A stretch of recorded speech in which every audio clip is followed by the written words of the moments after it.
Hey everyone, it's Samantha from Scrum Master's Paradise, and today I have a Tuesday Tips and Tricks segment for you guys. And this one is actually something that you start to think about once you've been Copic coloring for a while, is where is your light source? And that helps you determine where you're shading. So let's talk about light sources. We're just going to do very basic light source.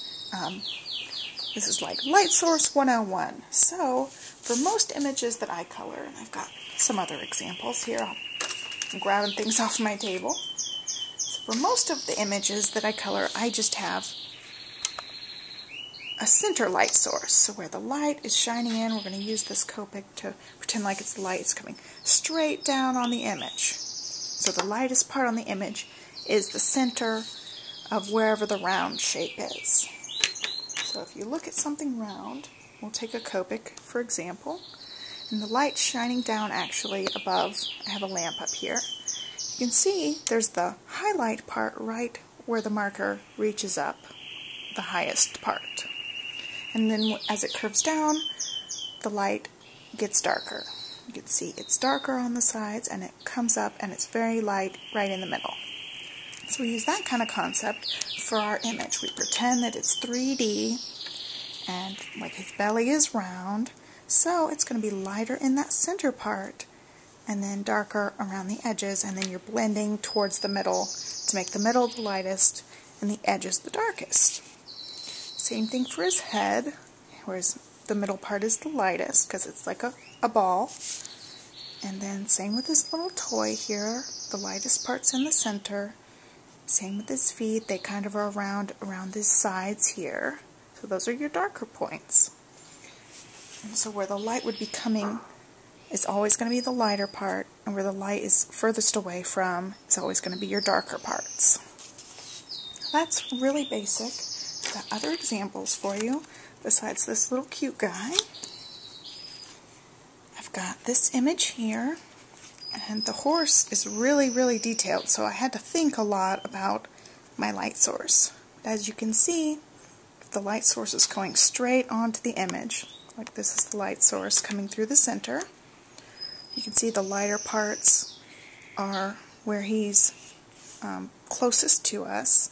And like these back legs I made darker. And where he's curving around, where the body is round, are the darker places here. And then I did a little complex shading here too, because I made shadow areas as well. For instance, where his saddle would be covering up the light, I made darker, like right here, and right in this front part. And also, you can see like it's darker right under her arm, because that's where her arm would be blocking the light. So I added a little bit of complex shadowing to this one, but it's still your basic idea of the light source hitting from the top. So there's another center one. And then here's another example of center light, where the middle of everything is the lightest part because it's the part that's closest up. If you look at a 3D, like you have to envision it in your mind how it would look in real life if it were 3D. So I've got all the lighter parts on the thickest parts of the image. And then, to do something different from my ordinary light source, I have this image. I drew little arrows here as if the light was going up from the ground, and then I even drew some light behind him, like this ray of lights coming through the image here. So that would mean everything closest to this light is going to be lighter than everything on the opposite side over here. So this would be the darker side, and this would be the lightest side. And so I used that all throughout the image. Especially you can tell with all these little light bulbs for his Christmas lights. Let me zoom in actually, it'll be easier. Okay, so the top part of all of the light bulbs is darker, and then when they're coming this way, the part that is closest to the bottom of the page is lighter. So we've got every light bulb showing that same light source. And you want your light source to look the same throughout your whole image, or else it starts to look a little bit weird when you're having a center light source on part of it and then a bottom light source on a different one.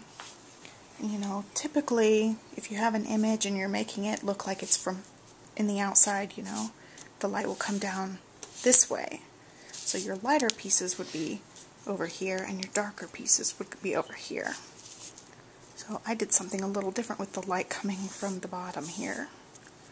So there you see, like his nose, the darker parts on this top, his head, the darker parts on the head, the antlers, they're darker at the top. So it all reflects that same uniform light source from this bottom part.